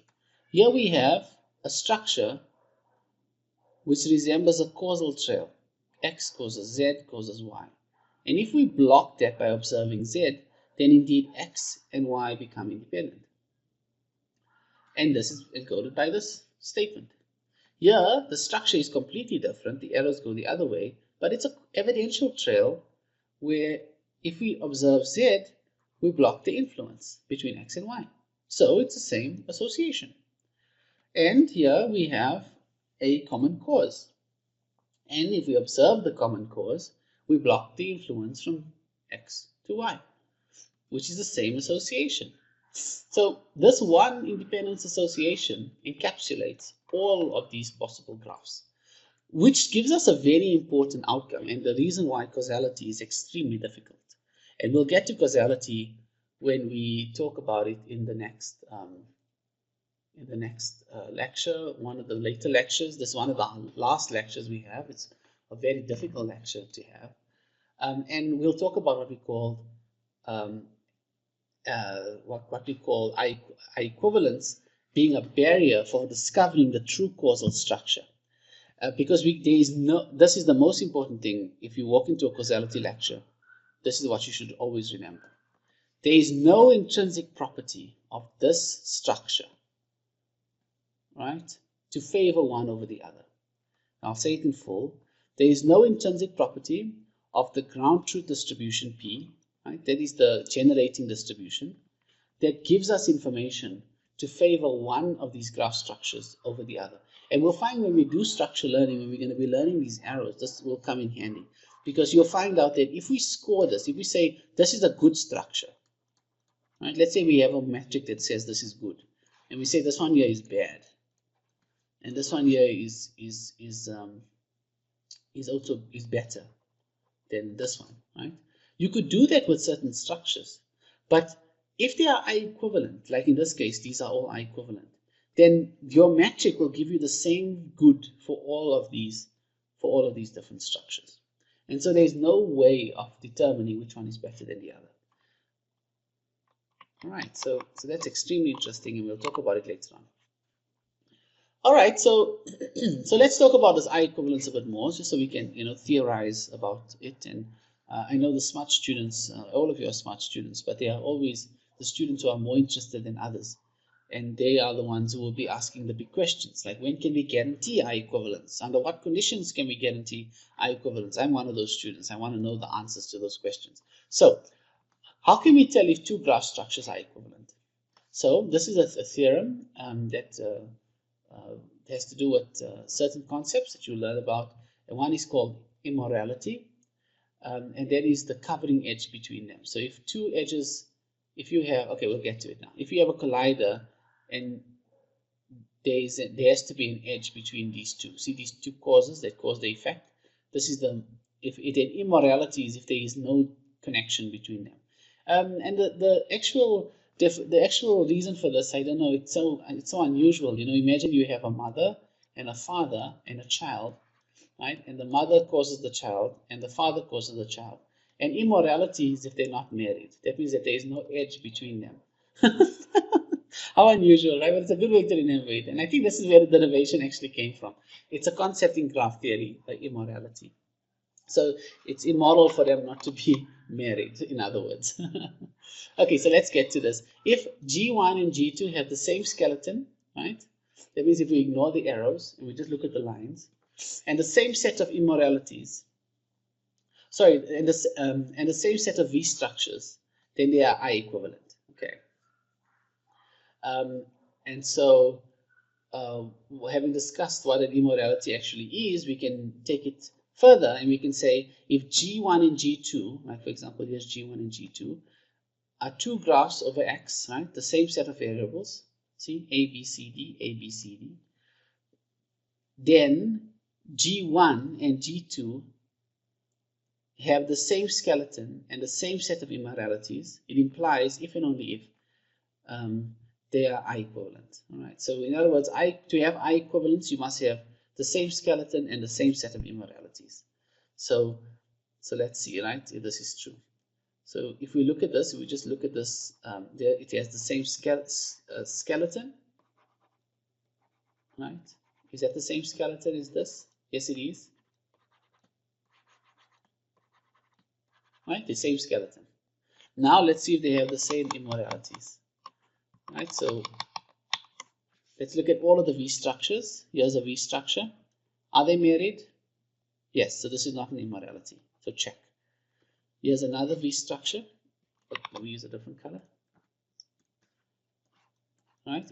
Is there immorality? No, there is not. Okay. Let's look at another V structure. Are there immoralities? No, there is not. How many immoralities are there so far? No, there are none. Okay, here, let's see. Immorality? No. Immorality? No. Immorality? No. Immorality? No. So there are no immoralities here, and there are no immoralities here.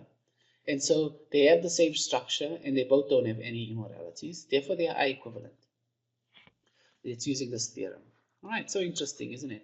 That we can derive it by just looking at that without even looking at the parameters. Just the structure alone can tell us about the immoralities.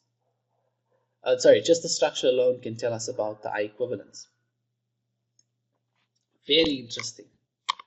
Okay, so that's really great. So so we're in a really good position now. I know this lecture is long, right? And I know you can also pause it and just do something else and come back. But I want to do this entire lecture, and even if you watch it over 2 weeks, it's perfectly fine, because this is a very important lecture. This kind of sets the basis for what you're studying in my course, isn't it? I mean, if you're sitting there, you're thinking, oh, what is he going to go on about today?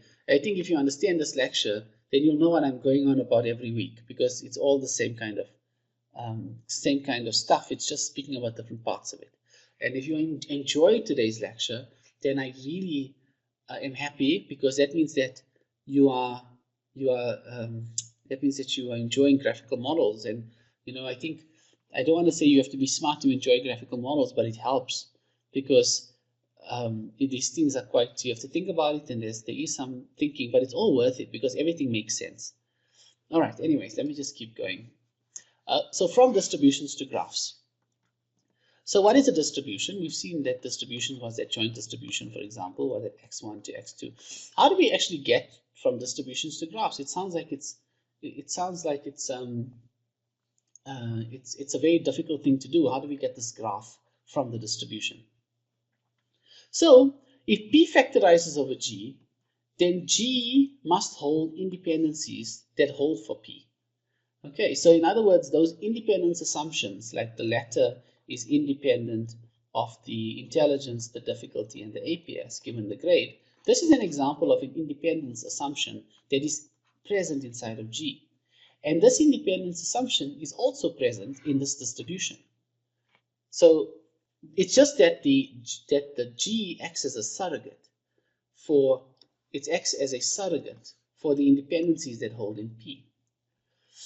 And that the fact that it holds, it's really cool because it means that we can express this very complex set of probabilities in a very natural and naturally to understand kind of way using a graph structure for these independencies.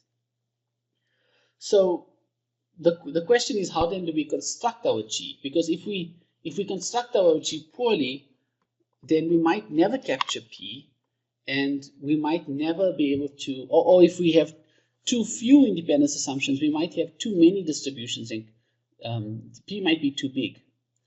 Okay, so this notion of IMAP is extremely important because it kind of finds a balance of what we're doing when constructing a graph with respect to some distribution P. So let's call I of k some set of independence assumptions.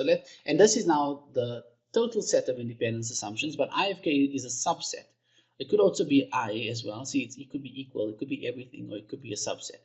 So let I of k be a set of independence associations for a graph K. So K is our graph. Then K, which is the graph, is an IMAP for I, because it contains some of the independencies that we desire. So this I, the normal I, let me use a different color. The normal I here is everything inside of P that we want. So I describes P perfectly. It's exactly what we want. But I of K is a subset of this I, which describes P perfectly, but it does a sufficient job. It captures the essence of I. So we say that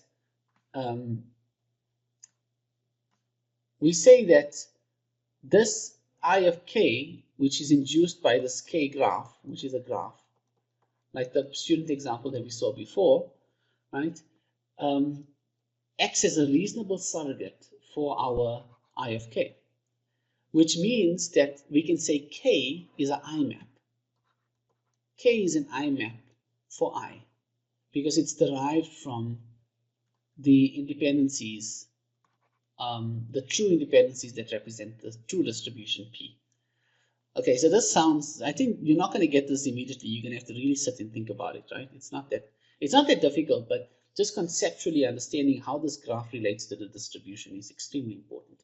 Okay, so, but this is the important part, right? If K is minimal in that it contains just enough edges, it's minimal in order to capture this. It doesn't contain any extra edge, so that to capture more independence associations than is necessary.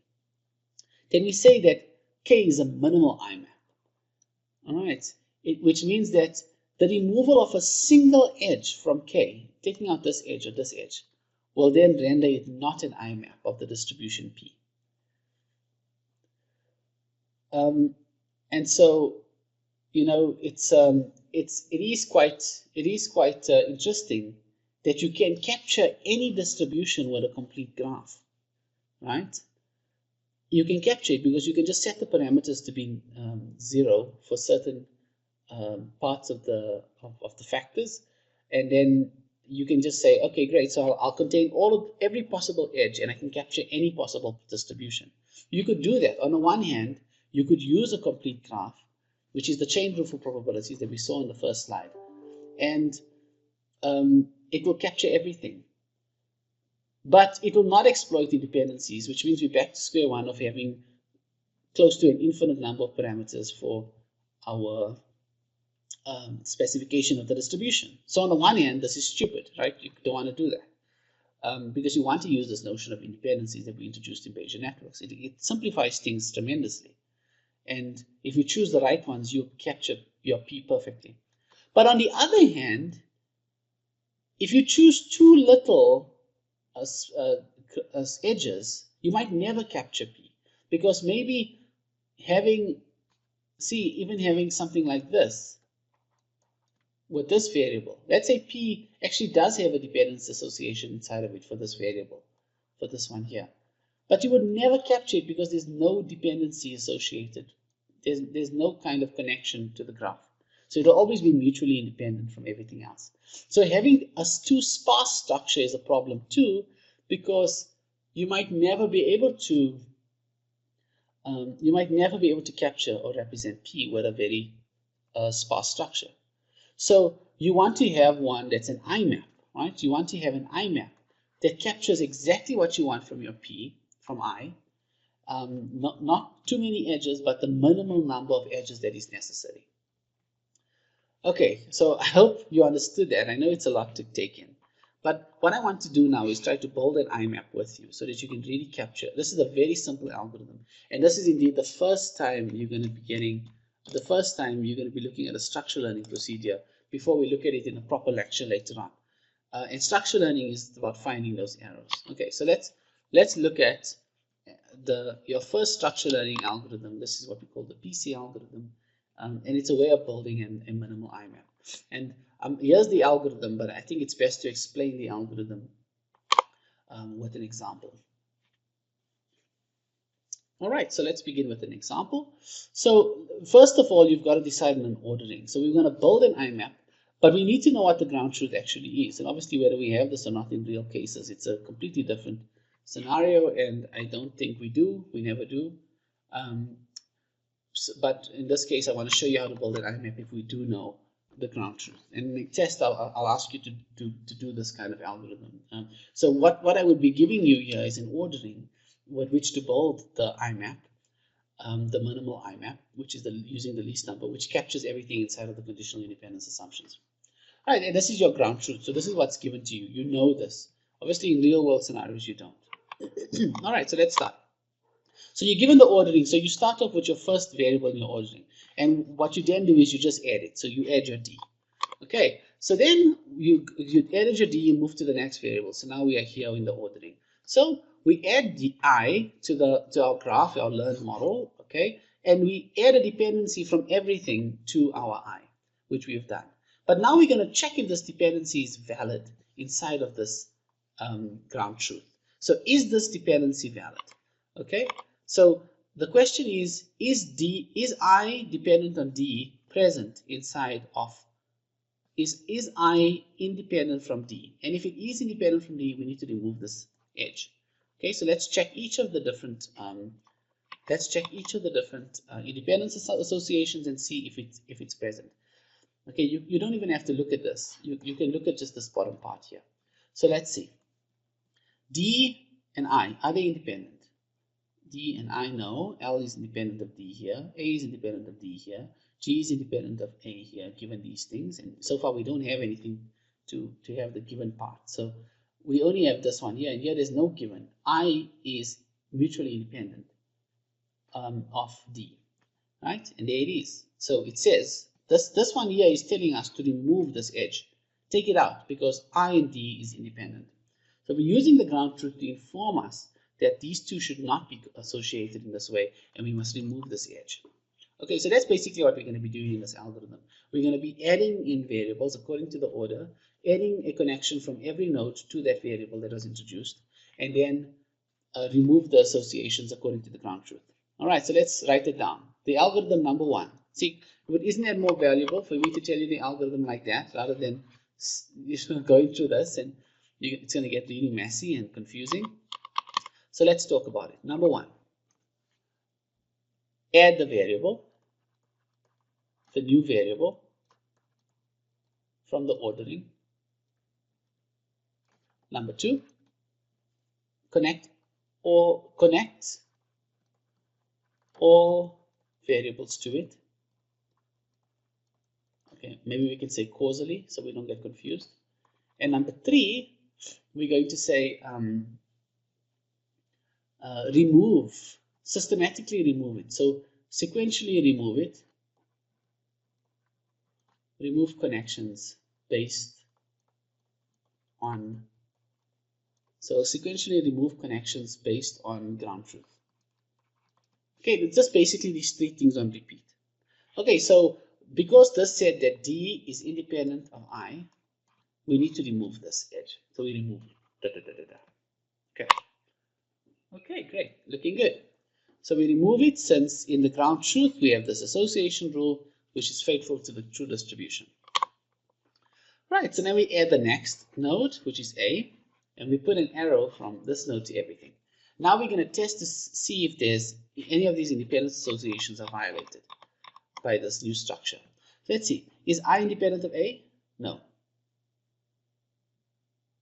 Okay, so this one stays. Is D independent of A? Yes, it is. Yeah, it is. It's independent. Right? It needs to go. So this one needs to be removed. Okay, we continue in this way. So now we add G. We get an arrow from DIA, all goes into G. Right? That is the second step of our procedure. Now we're going to test it systematically. So let's see. Is D and G independent? No. Is I and G independent? No. Is G and A independent? Yes. They are independent given I and D, and I and D are right here. So it needs to be removed. All right. And then we now have L. And we start on this side. Is D and L independent? Yes, they are. So this one needs to be removed. Is G and L independent? G. No, they're not. So we can keep this one. Is I and L independent? Yeah, it is. Independent given G. It needs to be removed. Is L and A independent? L and A is independent. Yes, it is. L and A is independent. Yeah, it is again. Okay, so we remove all of those edges. And then we're done because we've now added L, and that's the last one. So we end our algorithm. Do you see this is exactly this one? Because we chose an ordering which is this ordering specifically allowed us to rebuild this learn model, which is now identical to the ground truth.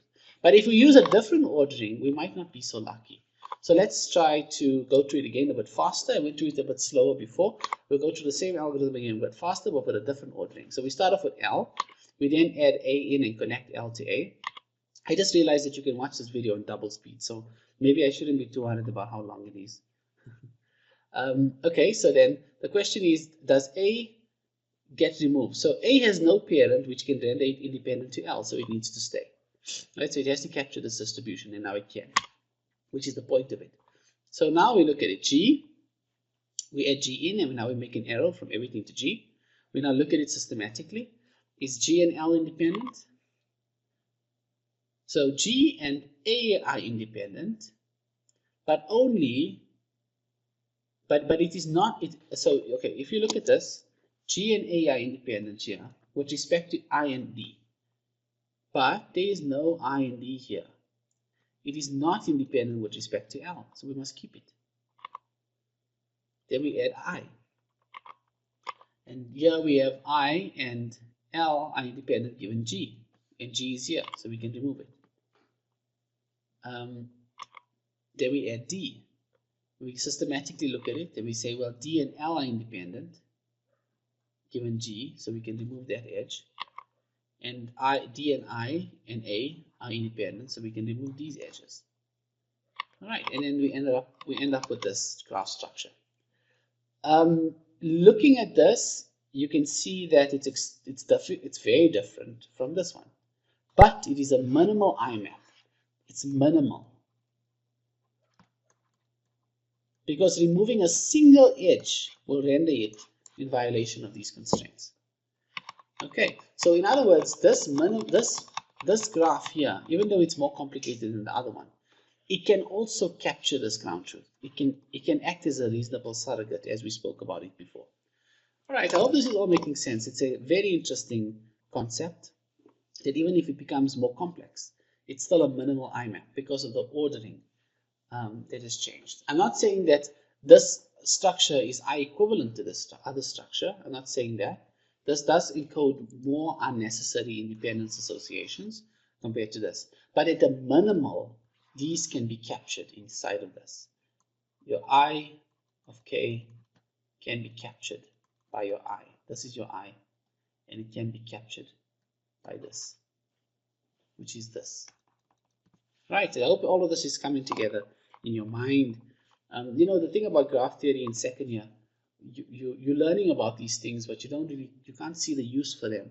And now I'm showing you a use of your graph theory. So I hope you enjoyed graph theory in second year, because the ones who did enjoy it will now really enjoy this, because this brings together all of those really cool things you learned about in a very useful way, a useful way in machine learning. Here's a third example, and you can go through it on your own. I do give little reasons on top and the bottom. Okay, so all three of these examples I've given you were IMAPs. They were also minimal IMAPs because removing a single edge rendered it not an IMAP. However, example 2 and 3 failed to capture all of the independencies that hold in the. However, you could constrain the parameters so that it could act as a reasonable surrogate. So even if G is a minimal IMAP for the true distribution, there's no guarantee that G will capture P. So that's where this notion of a perfect map actually comes from. So a perfect map is one that does capture it. But that now brings us to an important observation inside of Bayesian networks.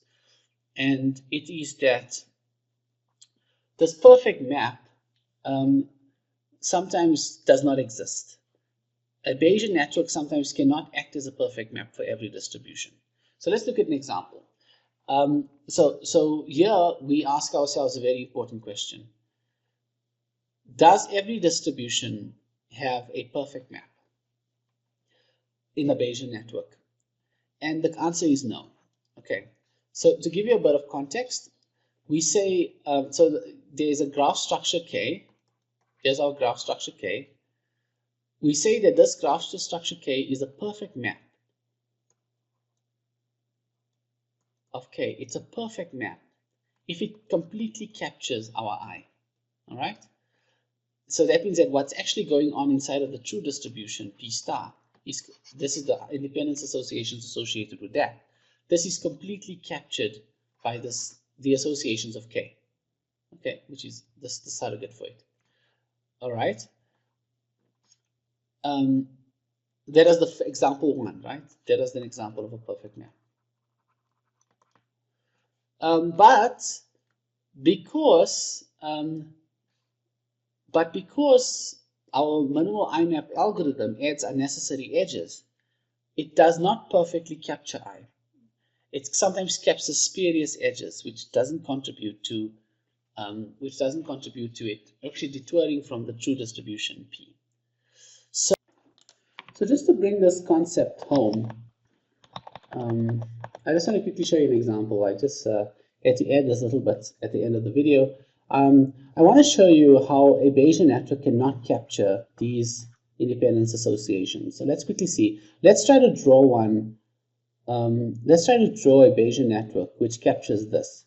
So let's start, right? So A is independent of C given B and D, and B is independent of D given A and C.